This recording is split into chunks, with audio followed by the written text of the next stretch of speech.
Everyone আসসালামু আলাইকুম। কালকে আমি আর আমার ফ্রেন্ড মিলে চলে গেছিলাম একটু বাইরে ঘোরাঘুরি করতে, আর বাইরে যেয়ে কি করলাম কি খেলাম সেটাই শেয়ার করব আপনাদের সাথে। তো ব্লগ শুরু করার আগে ফার্স্ট একটা সুন্দর মোমেন্ট শেয়ার করি। আমি যখন রিক্সায় বসে ক্যামেরা অন করে ভিডিও করতেছিলাম, তখনই দেখি একটা কুটু বাচ্চা তার বাবার বাইকের পিছনে করে যাইতেছিল। এত পুটকু এত কিউট ছিল, বারবার ক্যামেরার দিকে লুক দিতেছিল, তাই আমি একটু ভিডিও করলাম। তারপর আমি আর আমার ফ্রেন্ড মিলে চলে গেলাম মেট্রো রেলের এখানে, মানে দিয়াবাড়িতে, রিক্সা দিয়ে ঘোরার জন্য। আসলে বিষয়টা হাস্যকরী মনে হবে, আমরা ঠিক এরকমই করি। রিক্সা দিয়ে প্রায় 1-2 ঘন্টা হচ্ছে দিয়াবাড়িতে ঘুরি, অনেক ভালো লাগে। নিজেকে ফ্রেশ রাখার জন্য রিক্সা দিয়ে ঘুরি, কারণ এই প্রাকৃতিক বাতাসটা আমার গায়ে লাগলে ভাই এত ভালো লাগে, মনে হয় যত শরীরের রোগ আছে সব চলে যায়। একটা সত্যি কথা কি, অনেকদিন পর ভেবে চিন্তে দেখলাম নিজেকে নিজেরই ভালো রাখতে হবে, আপনাকে কেউ ভালো রাখবে না। অনেক ট্রাই করছি, ভাবছি যে মানুষ আমাকে ভালো রাখবে, আসলে সেটা কোনোদিনই পসিবল না। আপনি যাদের জন্য করবেন তারা দিন শেষে আপনার পিছনে ছুরি মারবেই, তাদের একটু ভালো দিন আসলেই। কিন্তু তাদের যে খারাপ সময় আপনি পাশে ছিলেন সেটা তারা কখনোই মনে রাখবে না। দিন শেষে আপনার তো ক্ষতি পর্যন্ত করে ফেলবে, ক্ষতি করতে গেলেও তাদের একটু গায়ে লাগবে না। তো আমি মনে করি কারোর জন্য কিছু না করে নিজের জন্য করা উচিত, মানুষের জন্য কিছু না করাটাই ভালো। কারণ দিন শেষে মানুষ অনেক স্বার্থপর হয়, তারা এটা কখনোই মনে করবে না। তাদের যখন খারাপ সময় ছিল, পাশে থাকার মতো একটা কুত্তাও ছিল না, আপনি তাদের পাশে ছিলেন। কিন্তু এখন তাদের ভালো সময় আসছে, তারা আপনাকেই ভুলে যাবে, তারা আপনার নামে খারাপ অপবাদ দিবে, আপনাকে একদমই পছন্দ করবে না। মনে করি কারোর জন্য কিছু করা যাবে না, যে যতটুকু প্রাপ্য তার জন্য অতটুকুই করতে হবে। কারণ মানুষ এখন জানোয়ারের চেয়ে অনেক খারাপ। আমি মনে করি জানোয়ারের ভিতরে মায়া দয়া আছে, বাট মানুষের মনে কোনো মায়া দয়া নাই। অনেকক্ষণ বকবক করতে করতে আমি একটা ক্যাফেতে চলে আসছি খাওয়ার জন্য, অনেক ক্ষুধা পাইছি। এখানে একটু ভিডিও নিয়ে নিলাম, তারপর এখানে একটু মোমো অর্ডার করলাম। এই মোমোটা আমি আগে কখনোই খাইনি, কখনো টেস্ট করা হয় নাই, বাট টেস্টটা অনেক ভালো ছিল। আমার কাছে পছন্দ, সিদ্ধ মোমোটা অনেক পছন্দ, কিন্তু এটা ফ্রাই করা ছিল, এর জন্য আরও বেশি মজা লাগছে।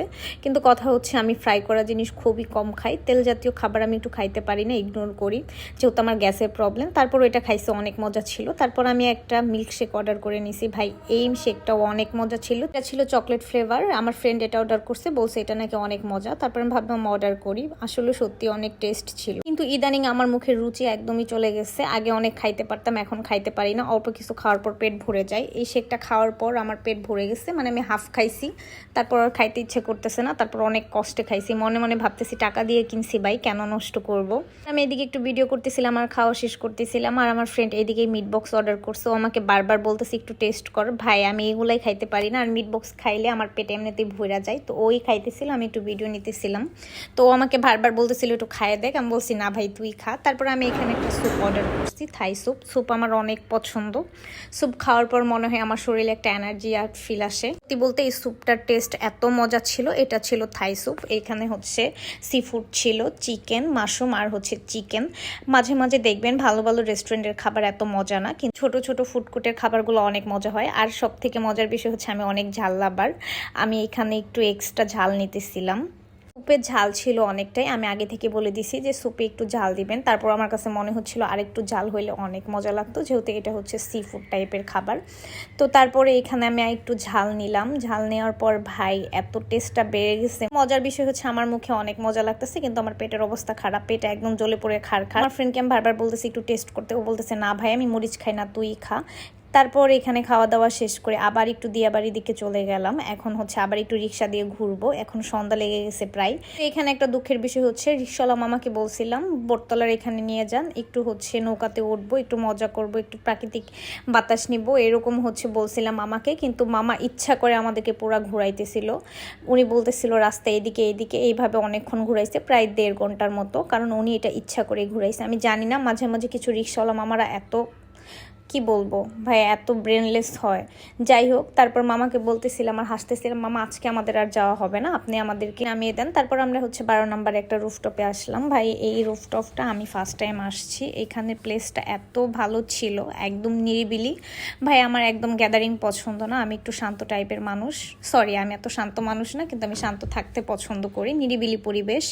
এখানে কেউ ছিল না, এখানে কয়েকজন চিংচাংচু ছিল। যাই হোক, মজা করে। রুফটপের মালিক হচ্ছে একজন চাইনা মহিলা, আমাদের সামনে বসা ছিল। ভাই মহিলাটা এত কিউট ছিল, আমি দেখে মনে মনে ভাবতেছিলাম এত সুন্দর মানুষ হয়। তো যাই হোক, রাতের বেলা অনেক সুন্দর লাগতেছিল। তো আমি এখানে একটা স্প্রিট অর্ডার করে নিলাম। এই স্প্রিটটা আমি আগে কখনোই খাই নাই, এটা হচ্ছে অ্যাপেল ফ্লেভারের। আমার ফ্রেন্ড বলে এটা খাওয়া অনেক মজা, আসলে যারা যারা খান নাই এটা একবার ট্রাই করবেন, অনেক মজা। আরেকটা কথা, এটা কিন্তু সচরাচর কোথাও পাওয়া যায় না। কম পাওয়া যায়। তারপরে এখানে আমি কিছু ভিডিও নিতেছিলাম, এত বাতাস আসতেছিল, এত ভাল লাগতেছিল ভাই। এটা যেহেতু অনেকটা উপরে, এর জন্য বাতাসটা গায়ে আসতেছিল। এখানে আমি আমার ফ্রেন্ডকে বললাম কিছু পিক ভিডিও করে দিতে। ভাই ও এত অলস, ও বসে বসে দূরে থেকে ভিডিও পিক উঠাইতেছিল, একদমই ভালো আসতেছিল না। আমি এদিকে জানি না যে ও আমার সাথে ঢং করতেছে। এদিকে আমি দিব্যি ঢং করতেছিলাম, পোজ নিতেছিলাম, ভাবছি ও আমার ভালো ভালো পিক উঠাইতেছিল। ভাই ও আমার ক্যামেরা ধরে ভিডিও করতেছিল। তারপর আমি এখানে প্লেস চেঞ্জ করে বসে কিছু পিকচার উঠানোর জন্য বলতেছিলাম, কিন্তু ও আমার ভিডিও নিতেছিল, একটা পিকচার উঠায় নাই ভাই। আর আমি এদিকে দিব্যি পোজ দিতেছিলাম, ভাবতেছিলাম পিকগুলো অনেক সুন্দর হবে। আজকে অনেক মজা করেছি। আজকের ভিডিওটা এই পর্যন্তই। টাটা, আল্লাহ হাফেজ।